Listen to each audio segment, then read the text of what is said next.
familiar names on the line, whether you be admitted students or partners I've met already, or those a little bit earlier in the cycle who are looking at Ross to apply next year maybe.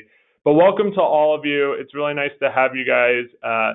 This is, in admissions, we make a number of presentations throughout the year, and without a doubt, this is my favorite to give because it's the most personal for me. I was a partner in the Ross community myself in 2013, 14, and 15, and I came into it with very mild expectations, to be very honest with you guys, because I had done my undergrad here at the University of Michigan. I felt like I kind of knew my way around Ann Arbor, felt really comfortable here, and I didn't see it as big a transition. I wasn't looking for as much of a community, and it absolutely exceeded my expectations in every way. And I think now, candidly, it made me want to be in admissions because of all the people I met and the network that I personally made, and I felt so strongly about my wife's classmates.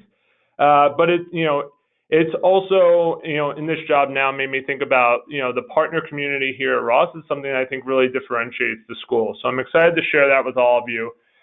Before we dive into things, a couple of notes. First, submit questions throughout. There's going to be a lot of things that come up that I'll sort of touch on at a high level and you might want to know more about, and they'd be a really good topic for the Q&A or when we bring in current partners. So definitely do that throughout the webinar.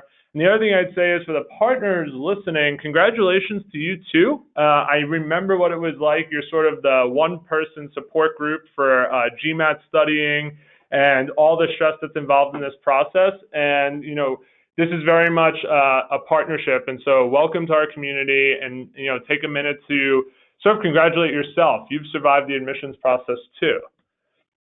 So I wanted to talk about, from my perspective, when my wife, Julie, and I were looking at schools, some of the things that kind of stood out to me about what being a partner might be like. And one of them was, I grew up on the East Coast in New York. My wife was from Boston. We were living in New York, but we were ready for a change. And we had interest in living abroad at some point, and we had interest in the West Coast, and we really didn't want to be stuck in one place. So something we talk to our students about all the time is that you can go blue, go anywhere. And it's sort of a tagline of talking about how the Ross community is everywhere. And we're not just a regional MBA program, but that we really have placement all around the US. And that was incredible, or I should say the world. And that was incredibly important to me because I wanted to make sure that as we were making this big investment together, that we had the opportunity to go wherever we wanted following an MBA or following Julie's MBA. The last thing I thought is that I would stay here, but it worked out that way. And it's a good sign for what Ann Arbor's like. But that really did stand out to me. And I'll tell you, once I was here, something that really struck me was we had a lot of friends who specifically said, we're starting a family at the end of school and we want to go to Minneapolis, or we want to be in Atlanta because that's where our family is. And that's really important to us. And every single person I knew who had felt that way coming into the experience and told me that at the admitted student weekend got to where they were looking. It absolutely shocked me. So that's just something to consider if you're thinking about what might be the best place long-term as well. The next thing I'll share is, this idea of being an inclusive community here at Ross, and it starts at the very beginning. Honestly, again, my wife was looking at schools. I won't name them, of course, but there are other schools I wasn't nearly as committed to going, especially those in the bigger cities, because I felt like there wouldn't be as much of a community or a way to access for myself, and be a part of the MBA community and student life. Here at Ross, we have 400 students from 45 countries around the world, and I'd say 98% of them, and we'll talk about this more, live within about a 10-minute radius of campus. It is as immersive an experience as it gets, and we really have what in my mind is a self-selecting community of people who really want to immerse themselves in the experience.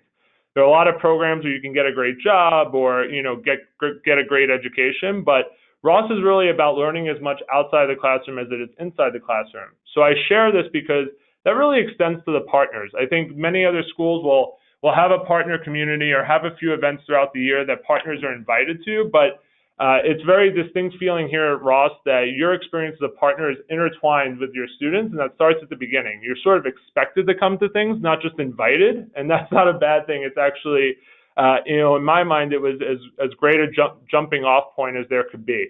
And lastly, Ann Arbor is a really special place to me. I mentioned already, I grew up in Brooklyn, New York. I'm a big city guy, and I've really fallen in love with this place. I'll dive into why, but you need to make sure that you want to spend 2 years in a place as well, and that it's going to be the lifestyle that you're looking for. And I feel really strongly about what it's like to live here, so we'll talk about that more. So let's do that first. There are some really fun numbers about Ann Arbor. We're sort of what you would call a mid-sized town or a typical large college town with 125,000 people. A number of them are students, but there is also a pretty big community around us as well. We're definitely known here for our food scene. It's a foodie culture. I think it really stands up in a comparable way to a big city. And I don't say that lightly. And we have the most restaurants per capita of any city in the U.S. It's quite a lot to choose from, a really large craft brewing scene. So that's exciting, and I'm sure we'll talk about restaurants at some point later naturally. It's a really big sports town as well. Some that might go without saying in some ways, but that's something that you're looking for and like going to games or just like having that excitement in the area. There's the university sports culture, the Detroit sports teams. It's definitely part of the experience here in Ann Arbor. My favorite thing to do and my favorite hobbies tend to be cultural, specifically live music. For me, we have the Michigan Theater here on campus, which gets nationally known acts. Joe Biden's coming in a couple of weeks. There's 3 independent bookstores in downtown Ann Arbor, which speaks to sort of the culture and type of people here. And you can't even get that in some large metro cities these days. But there's definitely an incredible amount of culture and museums all within walking distance of campus, and that really stood out to me, and I fed off of that during my time here. And then we also are known as, for being a really beautiful city. Yes, it can be cold sometimes, and the weather might not be everybody's favorite, but it's an incredibly outdoorsy and culture here in Ann Arbor. There's over 150 city parks, which really stands out to me given the size of Ann Arbor. Just a couple other fun facts here. The first one's really my favorite, in that Ann Arbor is known as the most educated city in the United States. It sounds corny, but I fed off of that as a partner. I wanted to know that if my career transitions took a bit of time, or and I was going to be out of work for a few months, that I could still build my skill set or feel invested in the community. And there are so many speakers on campus and energy around town that was really important for me. It's also an incredible high quality of life here in Ann Arbor, and we'll talk much more about this, but it's really known as an incredible place to raise children because of the great school system and how safe it is. So you could see some of that here. One of the first things I wanted to know, it was about 5 years ago, right around this time, was, okay, you're admitted, it costs a lot of money, you're going to get a great job at the end, but what do these 2 years actually look like? So I thought it'd be really helpful for especially the significant others listening to get a really quick snapshot of a timeline and sort of digest a little bit of what this looks like in the coming years. So I'll just highlight a few things.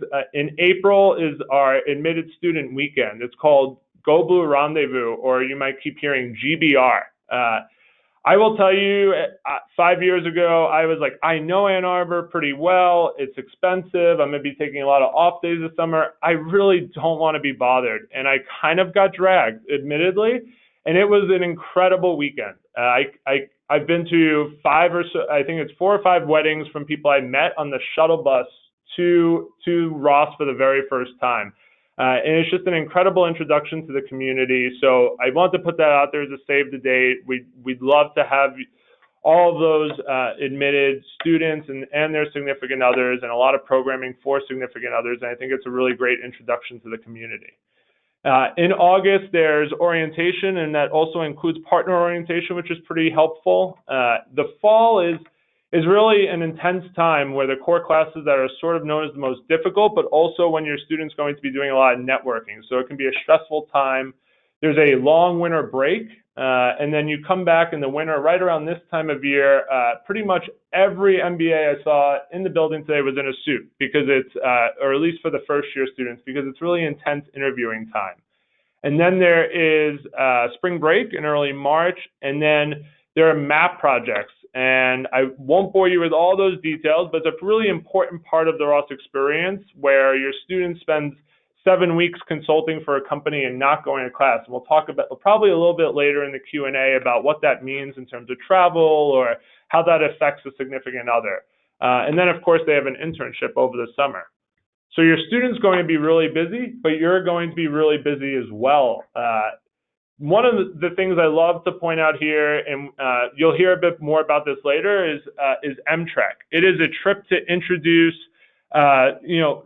first-year incoming students, planned by second-year students, trips around the world, just entirely social, but to welcome you to the community. About 60% of our incoming class will go on one of these trips, so they're really popular. My favorite story to tell about this, and then you'll hear more about it later, is when I was coming into the Ross community, the partner trips were a little underwhelming. So it was actually Julie's class in the year after that took it upon themselves to plan some really exciting destinations. So you can see some of those destinations, Croatia and Belize, are just from the last 2 years. So you can get an idea for that. There is the Ross Partners Club. You're going to hear a lot about that tonight, and they plan many different kinds of events. There's brewery tours and apple picking and the cultural potlucks and other events for kids. I'm going to not go into too much detail now, but just know that is sort of your home base and a really key part of why we have such a strong community here. And then there's sort of intertwined experiences. My personal favorite is the Risky Business Band. It is a band of business school students that is sort of the entertainment at a lot of our parties. And, they're but at least a lot of the talent will be partners. So any of you musicians on the line, we're excited to have you. And then, what I talked about before in terms of this being sort of an intertwined community is what stands out to me arguably sometimes the most. And you can not only join any Ross Social Club or come to any event, but all the clubs you see on this list, I think the Gourmet, the Wine Outdoor Club, are co-presidents this year with an actual current partner. And that sort of speaks to what the community is like. You could see here on the right, that's actually me in the middle with my wife, Julie, and the couple on the right had their first baby this week, so I'm a little nostalgic for it all. But that was us at Winter Formal, which will be this weekend. There are hundreds of Rossers who go to that. So there are your big sort of, events throughout the year, but there's also, events almost every week that you will go to with your students, whether it be, the happy hours during the week.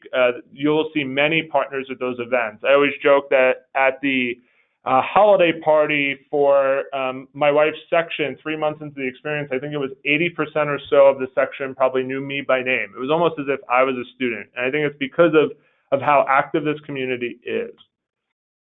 So sort of transitioning a bit, I know many of you are probably thinking, what about my career and what about our income? I'm going to need to be working. So, I had such a good experience with this, and so I want to share a few highlights. Ann Arbor is home to Google. Google was founded by 2 Michigan alums. There's a large Google office here. It's the headquarters of Domino's Pizza. I also want to point out Duo Security. They're a little lesser known, but they are recently valued at $1 billion, and their office is right downtown. So that really speaks to sort of the growing venture capital and tech scene here in Ann Arbor. We are about 40 to 45 minutes away from the large Detroit companies, which definitely opens up options. But really right here in Ann Arbor, because of the school itself and because of, the invested community here, there's really an extensive nonprofit network. That was my background, and I was amazed at how many options there were in that area.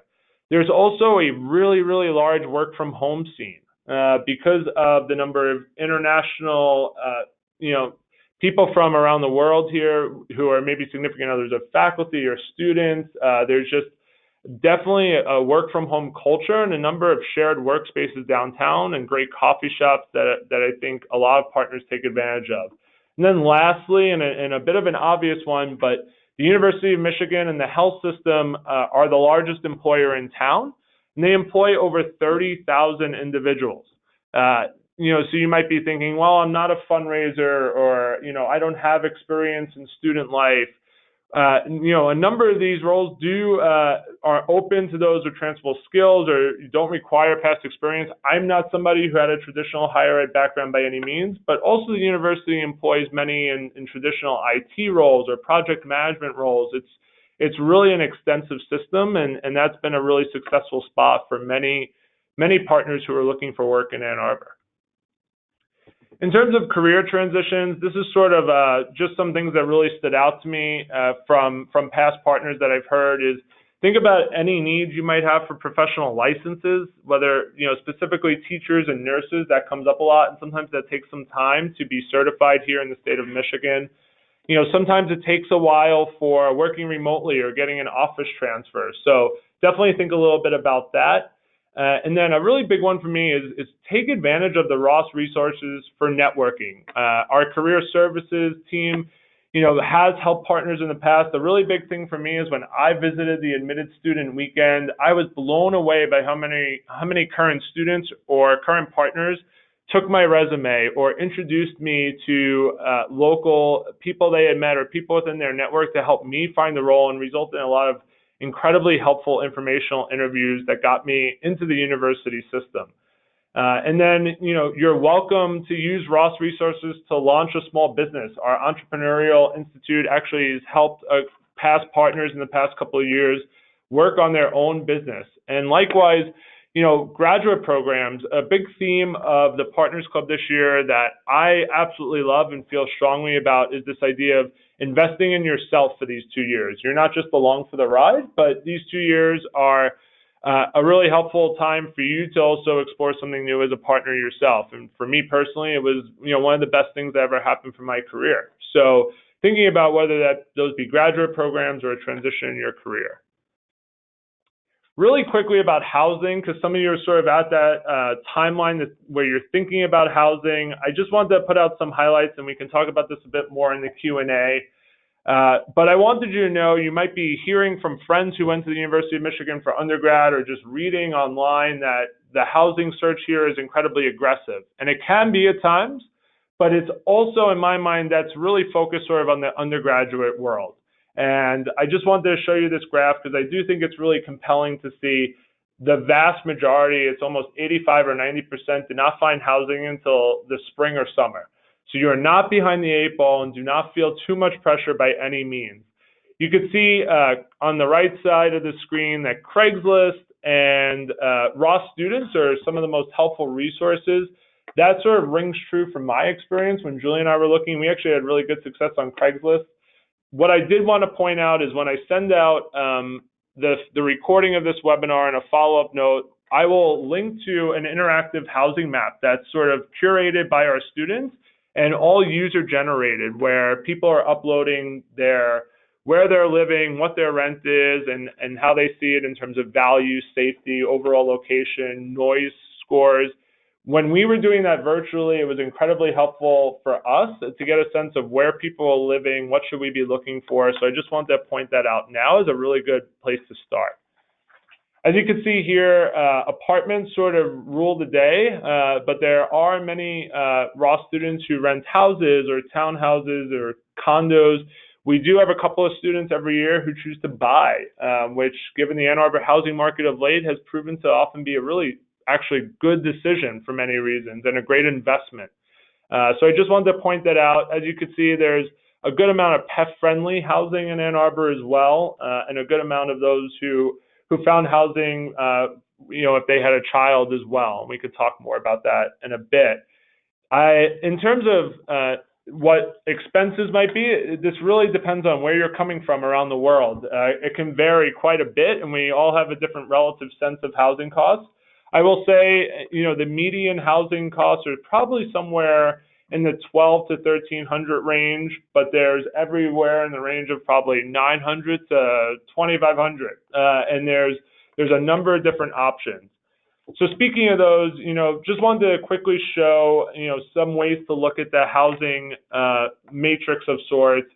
For Julie, her number one requirement was being really close to Ross and being able to walk. So that was the number one priority. And I will say that, the it was really important for her at times to come home for lunch and just grab something, sort of get out of the bubble, take a breath, touch base with me and talk about what she was thinking, how she was feeling. That was really helpful. And so living within walking distance was great. Of course, some disadvantages is it might not feel as neighborhoody in many ways due to the undergraduates, and it can be louder on weeknights, and also parking costs. And, there are probably less amenities. A lot of the housing right around campus can be quite a bit older. The flip side of that is in the last 5 years, Ann Arbor's seen a real advent of high-rises. They're sort of popping up everywhere, and there are tons of amenities, but the price point's quite a bit different. So that's something to take into consideration as well. And there's sort of differing opinions from our students as to whether it's good value for those amenities, but they are available. There are quite a number of really great apartment complexes that are about a 5 to 7 minute drive from Ross. They're newer housing options, so you can get more value. They're really good for pets and also for feeling more like you're in a neighborhood. And often parking's pretty reasonable and both affordable and easy to find. On the flip side, getting to Ross is slightly trickier, especially in terms of actually parking on campus. Just quickly, in terms of transportation, the vast majority of partners reported they have a car in Ann Arbor, which I found interesting. I do think it's almost very much tied to grocery shopping. That's one of the biggest things, to be honest, just because grocery stores are not quite as accessible on campus. That being said, there's a really extensive campus bus system to get around campus itself. The city bus system is also excellent. I have high thresholds for this as a city person, and it's really good, even in the winter. It's also free for students and staff, so it's a really great option if you're more interested in living off campus. And there is quite a bit of a walking and biking scene, of course, that does get tricky in the winter. We are a college town. So Uber and Lyft are both readily accessible and pretty affordable. You can get around campus to most nightlife or dinners and other social things within, say $8 to $10 ride, if not less even. And then I always point this out because when I meet people on the coast, they're like, do I fly to Detroit, Ann Arbor? Where do I go? How does this work? So we have a really large airport that's kind of right halfway in between Ann Arbor and Detroit, but it's a 25-minute ride flat all the time, which if you live in a city will definitely be exciting. And it's pretty affordable to get to. So it's just really good to know for quick weekends or other vacations that's available. I know we have some international folks on the line. So I just wanted to point out, I know work restrictions are a little bit different for international students. There are really affordable classes at the Washtenaw Community College. Those are really popular. There's both English classes or other skill development classes. There's a number of volunteering options that I know a lot of our international students have taken advantage of. And then in terms of being involved, some of the events here you see, the Brazilian barbecue or the Diwali party, those are some of the largest social events at Ross each year. And partners play a really integral role in planning, hosting, and being a part of those events. So that's a really big part of the experience as well. And then I thought I'd wrap up my portion here with just a greatest hits of sorts of tips that either I experienced or have heard over the past few years. The first one in many ways might be the most important, to be honest. Sharing calendars is so helpful. I was the number one skeptic of this by far, and it just wasn't my style. I like to be spontaneous in many ways, and it felt almost forced. But the idea of date night or blocking out some time, calendars sort of rule the student life in the MBA world, and it's a really helpful way to just get in the habit of making sure you're on the same page and also have time to make sure your relationship is in a great place outside of the MBA world.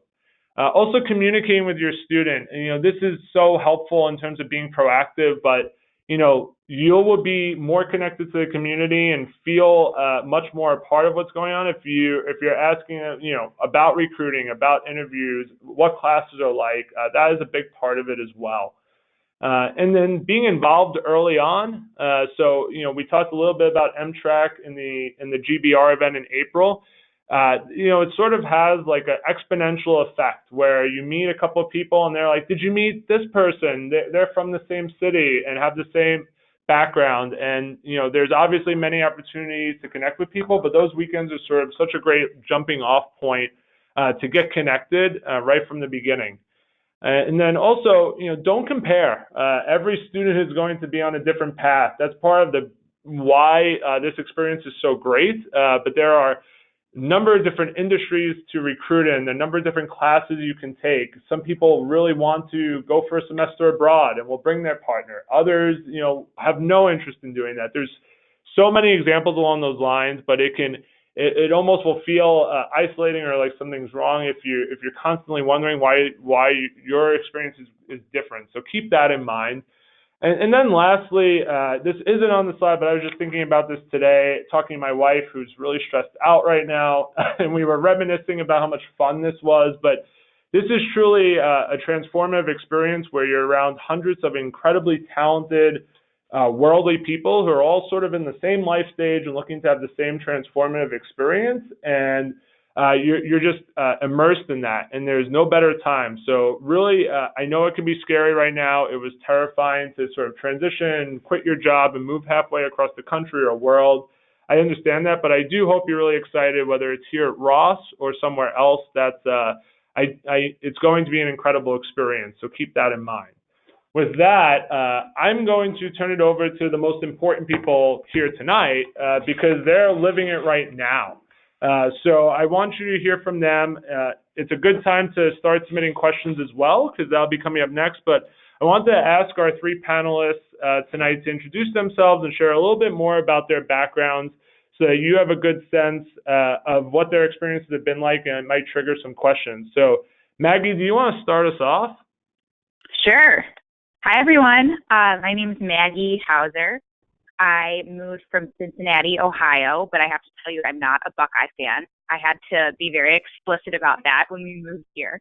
I've become a huge Wolverine fan, which has been really, really fun. Michael touched on that, and that's been a highlight, becoming a football fan. But other than that, I worked at an all-girls high school in Cincinnati, Ohio. I was in student life and campus ministry. And I'm currently working for Ross, actually, in the MBA program office. So sort of along a similar line, just with graduate students instead of high school students, doing student events, running clubs and conferences for Ross, which has been an awesome experience for me. Other things about me, I am an avid cook. I've really learned to cook here in Ann Arbor, which has been really fun. My husband and I got married just under 2 weeks before we moved to Ann Arbor. So we've really started our newlywed life here. And so that's been really pretty amazing, kind of to grow together, to do so many things, both, the two of us together and then with our new friends and Andrew's classmates. Other things that I love to do in Ann Arbor, I nerd out over the library. I love the library here. We have a great system. I love to read. Alex is laughing because she knows I talk about it all the time. I love to explore the parks and all of the places in Ann Arbor. I mean, there's so many things to do here. I spent a lot of last summer doing that, and we love to travel. So I did go on an M-Trek, which I'm happy to talk about, and we actually also led an M-Trek this past year. With some of our other couple friends, which was amazing. I learned to ski last year at Boyne, so that trip's coming up as well. I'm really excited to get back out there. Boyne Highlands is a ski resort up in Michigan. And then another fun thing is that I serve on the Partners Club board.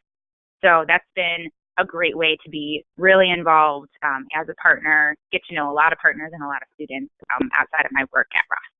So that's me.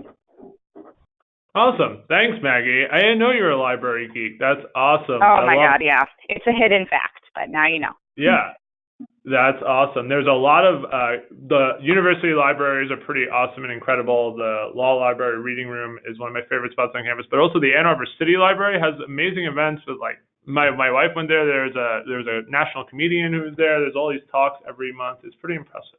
So thank you. Yes. Alex, you want to go next? Sure.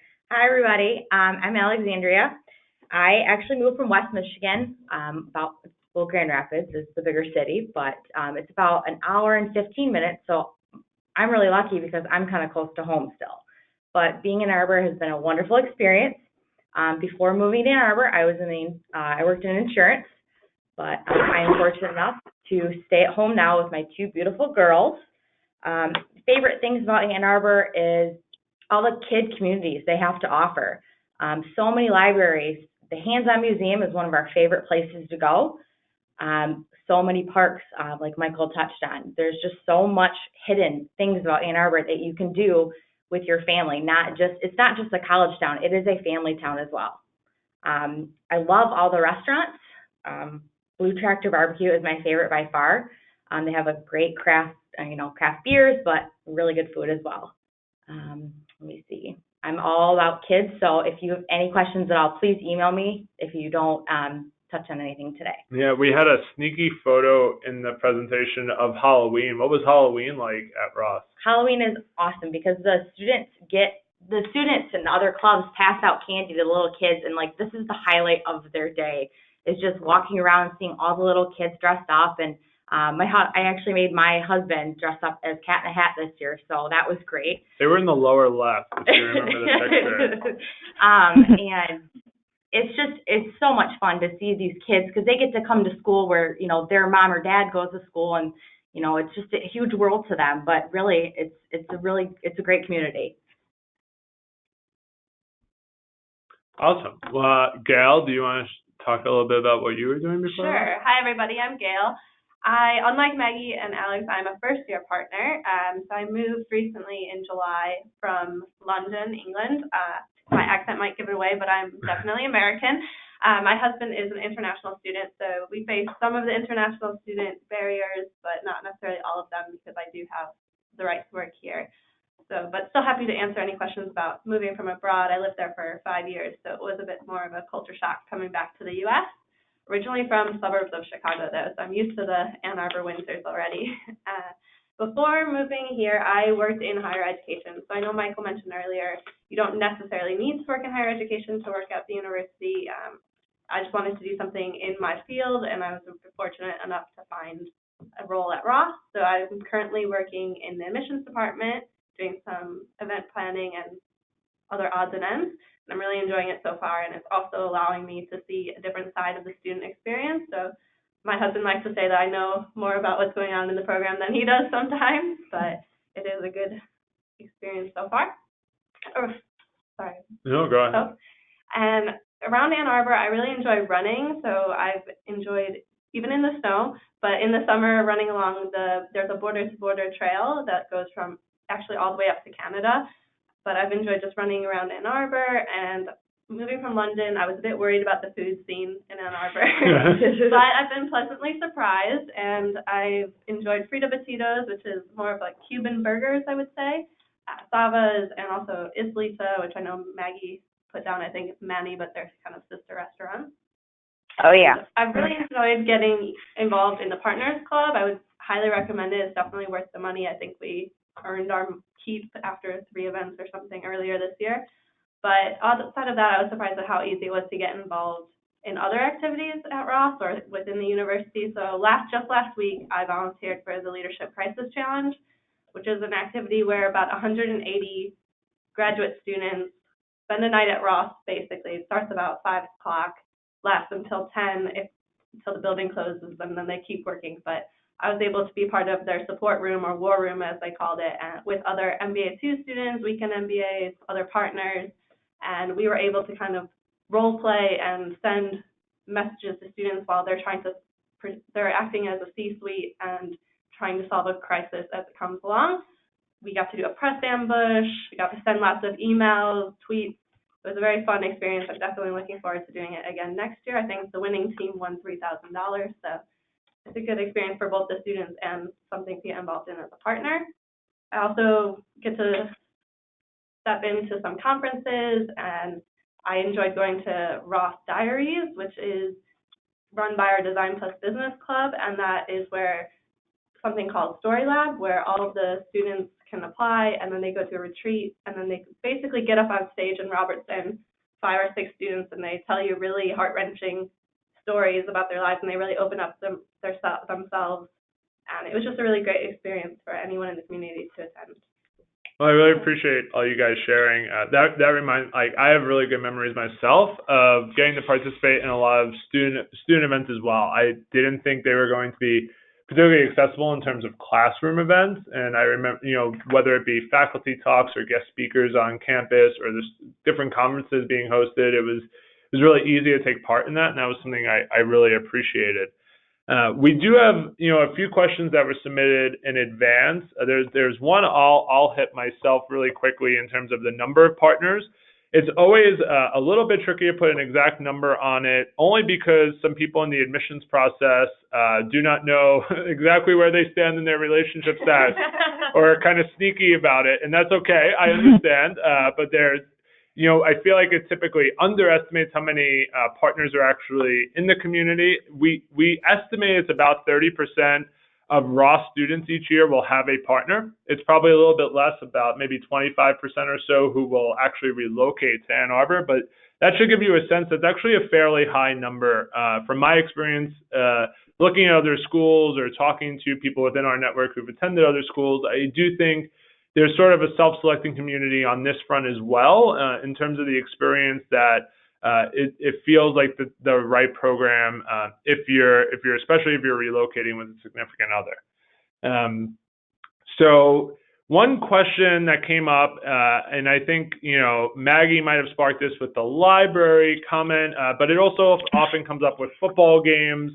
But what about, in terms of, do partners have a student ID, or, what is it like going to football games? I know it was, I had a good experience getting into football games, but in terms of whether it be going to the library or going to games, how did you guys kind of navigate that process?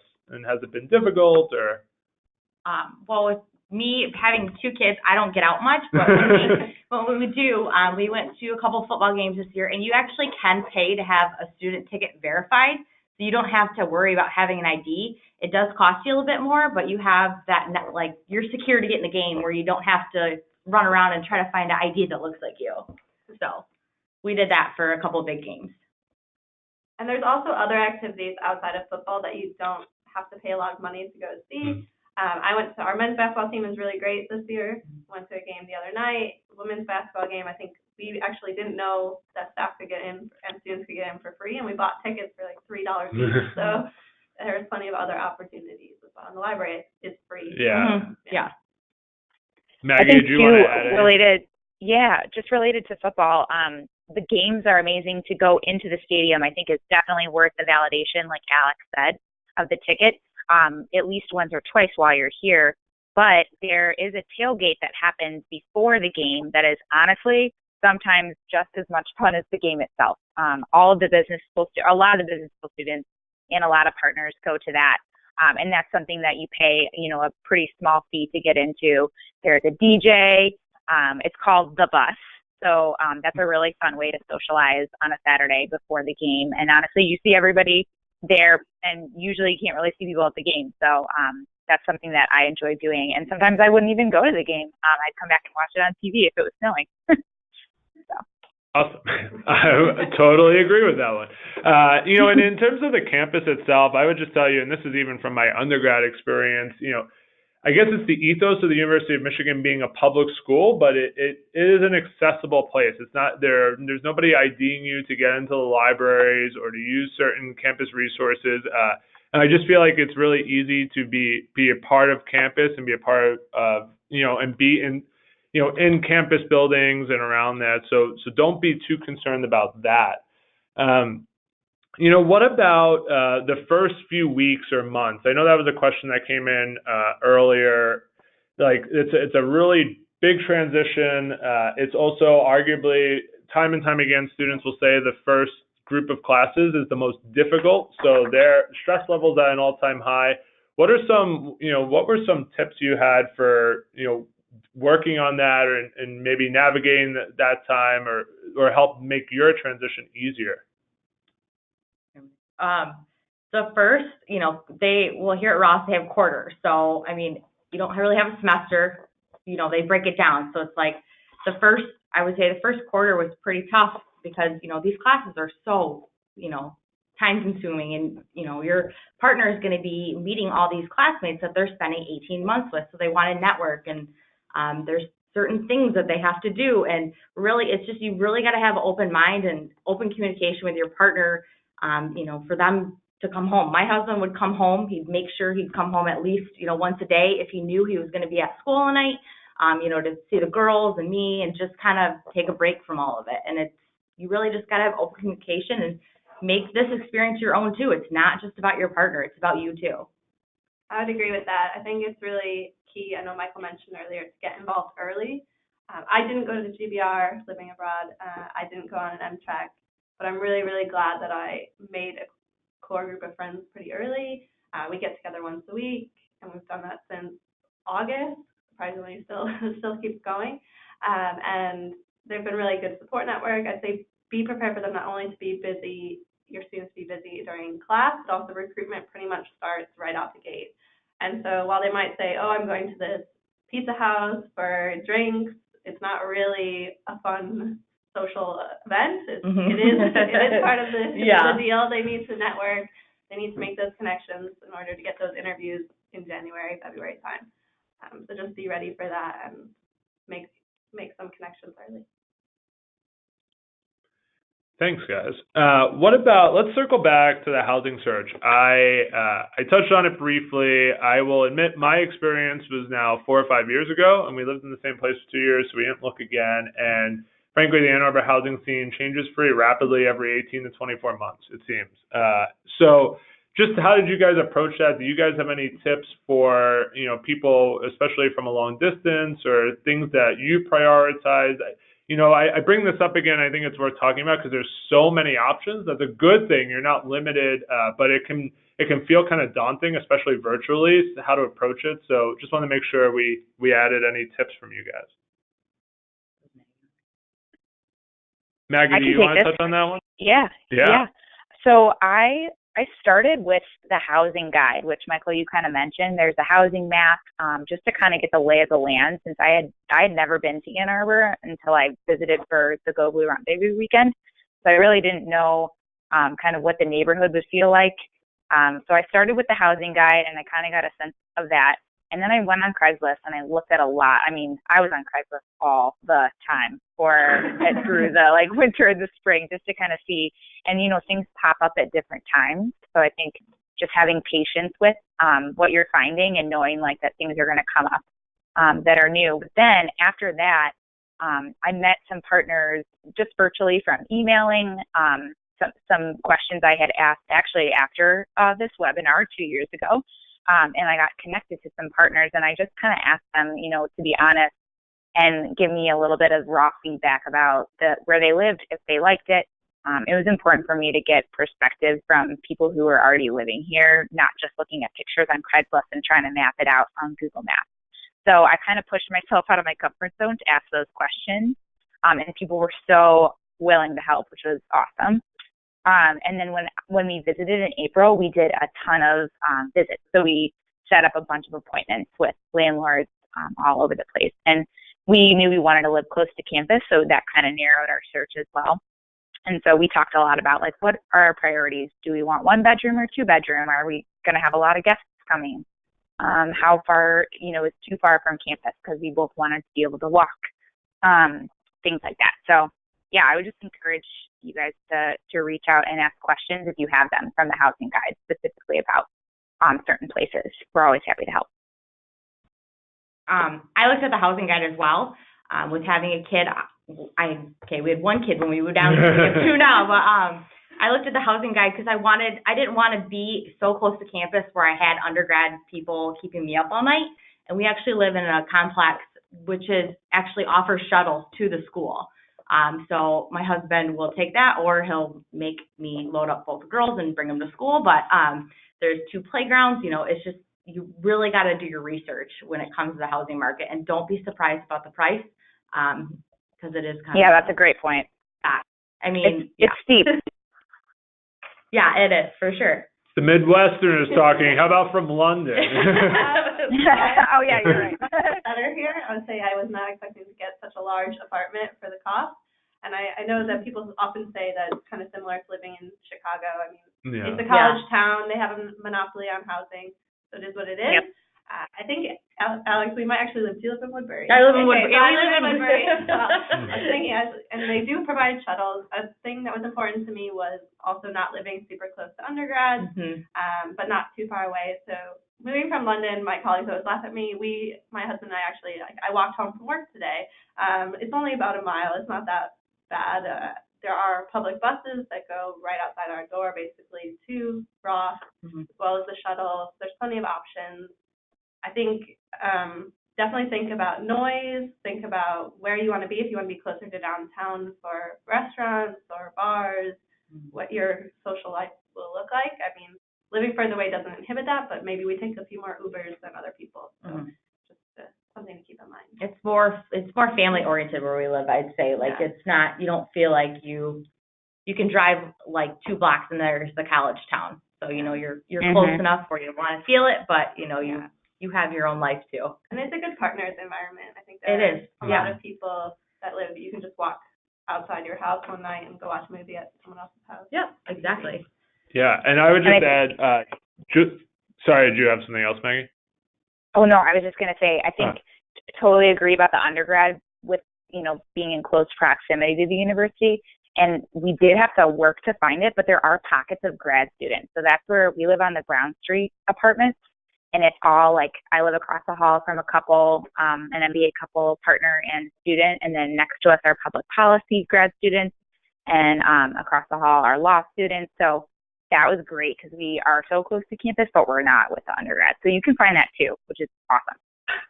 Yeah, I'm so glad you added that because that was actually my experience as well. I was gonna bring it up because we took a place sight unseen on Craigslist, which was a giant risk. I don't recommend it, I suppose. Oh my God. But I will say the reason we did it is because the building was all graduate students. It was one of the requirements of the landlord. So even though it was arguably right in the heart of the student ghetto, as you would call it, it was a 5-minute walk from Ross.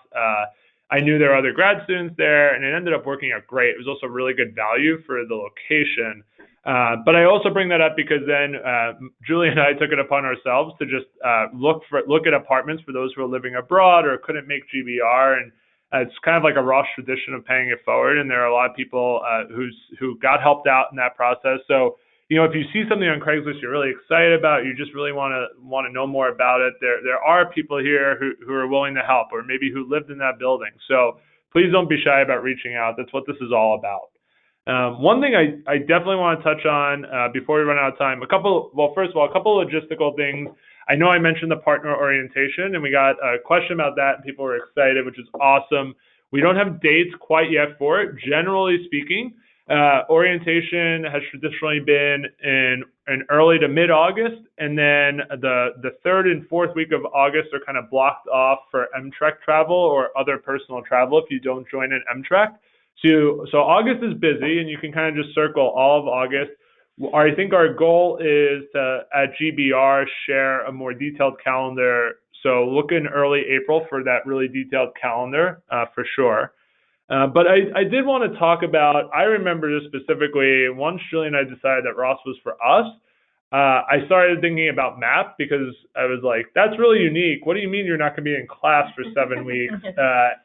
It took me a while to wrap my head around it, but I also frankly was like, I just moved halfway across the country and now you're going to disappear. So that was really scaring me, and I just kind of wanted to bring it out, one, from a Ross perspective of maybe how your significant others thought about MAP specifically, but then also at a higher level at any business school, when you approach the summer, if you had any tips or insights for sort of recruiting and what that might look like, or do you go with your partner? Do you limit certain parts of the country you're looking for? I know that was a big thing we discussed a lot, so just kind of wanted to put that out there because I think it's an important topic.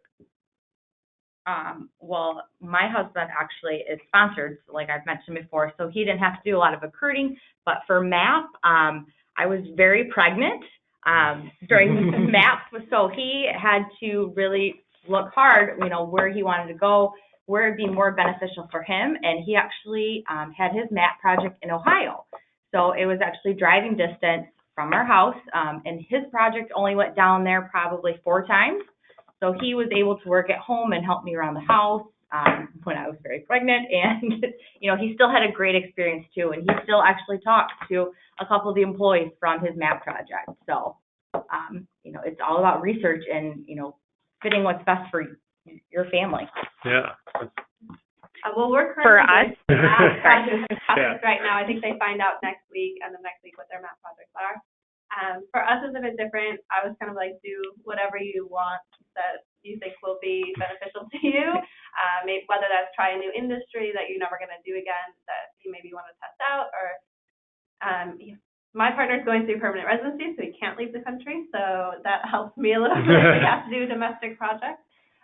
But some of those might involve being in Seattle for 7 weeks or traveling for 1 or 2 days. It just really depends. So we just made sure to talk about it, make sure we were on the same page, and I guess we'll find out next week. Yeah. You want to touch on this one, Maggie? Yeah, so MAP was one of the reasons that my husband really wanted to come to Ross. The action-based learning was one of the biggest draws. It really makes Ross, I think, stand out from a lot of our peer schools. And so our kind of philosophy around it, and coming from me, was, you apply for the coolest, potentially farthest away projects that you can, because this is kind of your number one thing. So my husband actually spent almost 4 weeks in Egypt last March. So we were a little nervous when he got that placement, but it was one of his top choices. He was working with dairy farmers outside of Cairo, which was an amazing experience to consult with them. That has nothing to do with what he's going to be going into full time. So, and that was kind of what he wanted to do. He wanted to do something that would take him completely out of his wheelhouse and something that he'll never get to do again. So I did highly encourage that. And then, there are other things that we've also prioritized for him to be closer and not to do. So that was one thing that I kind of said, go for it. So, yep. Awesome. Yeah, I'll just add, I had a similar experience. The really great thing about MAP is there's over 100 projects to choose from, so that covers a lot of different industries and functions, but also covers a lot of different locations and travel lengths. So I think my wife and I kind of hit a compromise of sorts in that she really wanted to have a global business experience, but she didn't really want to be away for 5 or 6 weeks. And so there are a good number of projects that, had a week or two of travel and sort of outlined the exact dates and length. And so my wife got to spend like 8 or 9 days in Dublin, including St. Patrick's Day, which I was really cranky I missed. But it ended up being a really perfect mix. And I'll just say over the summer, Julie interned locally, and we ended up here in Southeast Michigan. But some of our best, memories of the experience, and as a partner, we're spending the summer together with partners who just, because of the cost involved, stayed behind in Ann Arbor, and because internships are really busy. But there's a really, really strong network over the summer, and Michigan summers are incredible, and with students outside of campus, Ann Arbor can be a really fun place in the summer. So just know that'll be available too. Just in the interest of time, we're going to wrap up here. I know we have a couple of questions we didn't get to. I will follow up with those directly if I can, or if I think maybe there's a partner that has a really good experience to share, I'll connect you as well. And that's sort of an important transition just to my last thought here, in that we definitely thank you to our panelists today, and it was great hearing some different perspectives, whether it be where you came from, or what activities you've done, or and so on and so forth. But there's so many different experiences. There's long distance partners who come in once a month and are having a good experience. There's a lot of different ways to go about this. So if you're hoping to hear a certain story or had a very specific question, we have a number of partner ambassadors who want to share their experience and again, sort of pay it forward because somebody helped them out and understand what this was like. And again, we really, really hope to see you in April. I can't speak more highly about the weekend. It is well worth the trip, and an incredible way to get connected to this community and get a feel for what the next 2 years are going to be like. So thanks for spending the time on the line. This was incredibly fun and a good nostalgic time for me. And I look forward to continuing the conversation. Go Blue, and we'll talk soon. Go Blue. Have a good night, everyone.